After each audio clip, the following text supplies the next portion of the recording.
Yes. Who's Senator from Utah.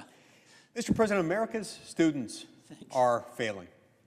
Reading and math scores are at historic lows nationwide. In places like Baltimore, 40% of high schools don't even have a single math proficient student. Not a single one. This is 40% of the schools in Baltimore can't find a single math proficient student.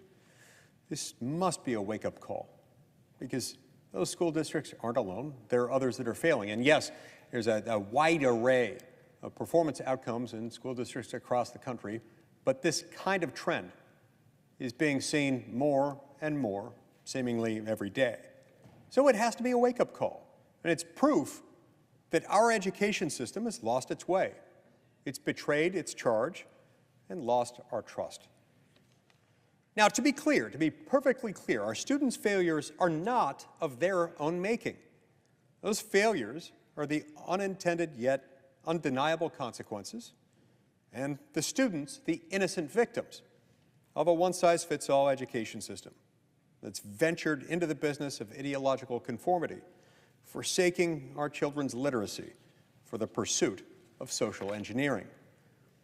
American classrooms have become arenas where history is rewritten, and parents, the rightful stewards of their children's futures, are marginalized, or in some instances, labeled as domestic terrorists, just for questioning this new order. It comes as no surprise that parents are seeking alternative ways to educate their children. In fact, the Washington Post found that since 2018, homeschooling has increased by 51%, while public school enrollment is decreasing year after year. So these parents are making a different decision. And who can blame them? Who can blame parents for wanting to shield their children from inappropriate school materials? Inappropriate school materials that parents, understandably, are outraged upon discovering that these things are being shared with their students. Sometimes they're sufficiently upset about it that they'll show up to a school board meeting. And sometimes within that school board meeting, they'll just read the materials that are being given to their children in a public school and then be told that they have to stop. That they have to stop reading it because it's too inappropriate. It's making too many people uncomfortable. Well, if it's inappropriate to be read at a school board meeting because it makes the school board or spectators uncomfortable, then it's inappropriate to be taught in the schools. In any event, it is the parent's decision as to whether it's inappropriate, and a parent who decides that their child is being subjected to this kind of material ought to have the opportunity, without excessive difficulty created by the government, to choose a different educational option for the parents' children. Who can blame parents for taking education into their own hands when year after year they're not seeing improvement in their children's learning? Parents, you see, and not school boards, and certainly not unelected, unaccountable bureaucrats, are the fundamental drivers of their children's education. This is the way it always should be.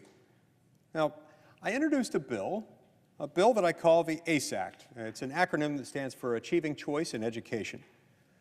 I introduced the ACE Act because I believe that parents, endowed with innate and instinctive wisdom and an unbreakable bond with their children, are the rightful navigators of their children's educational journey.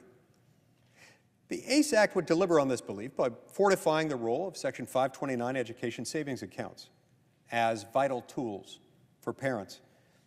Traditionally focused on college expenses, the ACE Act expands these boundaries to include homeschooling and a broader array of private school expenses, allowing families with students in public, private, religious, or at-home schools to spend their hard-earned money on materials, books, online resources, tuition, and therapies for students with disabilities.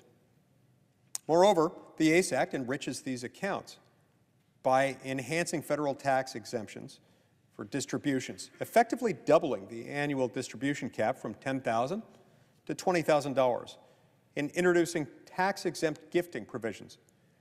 These changes ensure that families can allocate more of their hard-earned money, or even a generous gift, toward their children's educational journeys, and to do so without the unnecessary strain of an excessive tax burden to go along with it.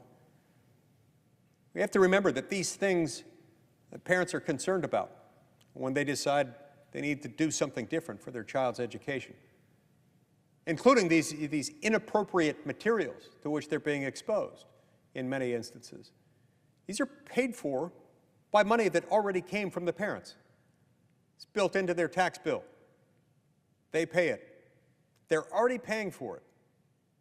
And so they shouldn't be told again and again and again that they have no choice in it, that it's not their choice, and then be penalized with no recourse at all within the tax system when they decide a different educational approach is appropriate and necessary for their child.